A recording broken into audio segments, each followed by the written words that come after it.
The Environmental Protection Agency keeps a long list of cities, each with a gushing problem. The list has 772 names, big cities and small towns. Their problem? They've all got combined sewers. That is the sanitary sewer that carries the water from your toilet and connects to the storm drain. When there's a big rain, they combine. The sewer system can't handle it. The excess pours into the river or the lake. Gross. But that is a combined sewer overflow. And for the health of Lake Erie, we better do something about it.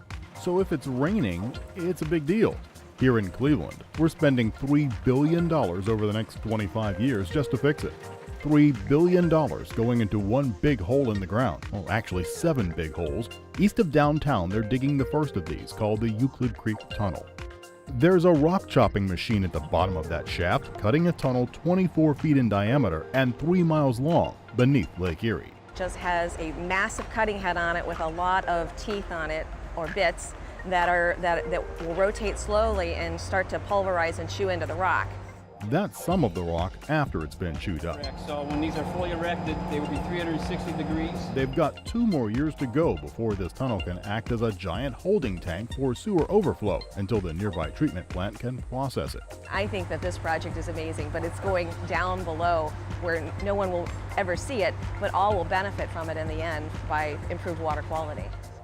As big as this tunnel is, it can't hold all the combined overflows. So the sewer district needs everyone throughout the watershed to get involved and to help.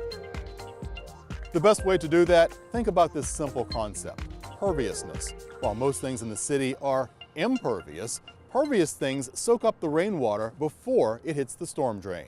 Question of perviousness and imperviousness is just about pavement. You know, when human beings move into a place, the first thing we do is we pave things and we build structures. And so when the rain falls, it can't follow the sort of natural pattern of soaking in and returning to the waterways. Instead, it cheats off into the sewer system.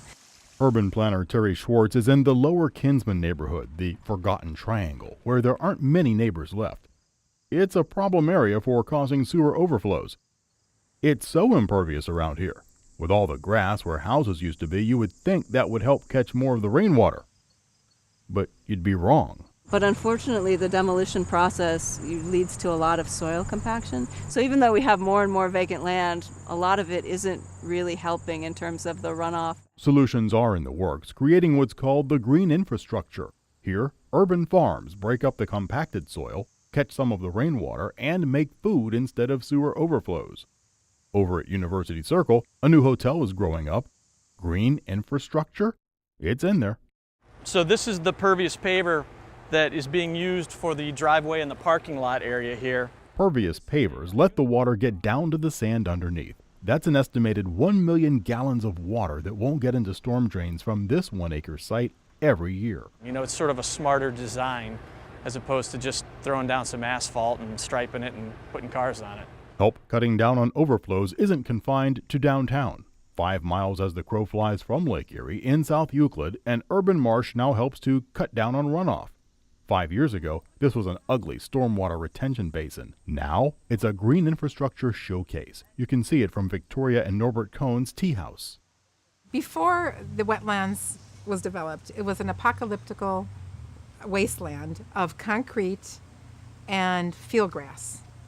And in the summer, it was burnt out. It was just barren. It didn't seem to make sense to people why it was there or what it was doing. This is the old Langerdale catch basin, and it would overflow and flood neighborhoods, ruining stuff in people's basements. The city decided it better do something. And the idea came up of an urban marsh, to actually look at how to use nature and use those techniques to actually clean the water tributary and handle the stormwater management. You feel like you're in the country now. Like you're in the woods and you're in the city. The urban marsh is a lovely piece of perviousness the sewer district wants to see more of. Plus, it's adding to the economy. Property values around these types of green spaces typically go up. And Victoria's Tea House, well, you'd better make a reservation for next year because it's booked up through this season. Makes you wonder why everyone just doesn't go pervious. We have to do what we have to do to solve problems.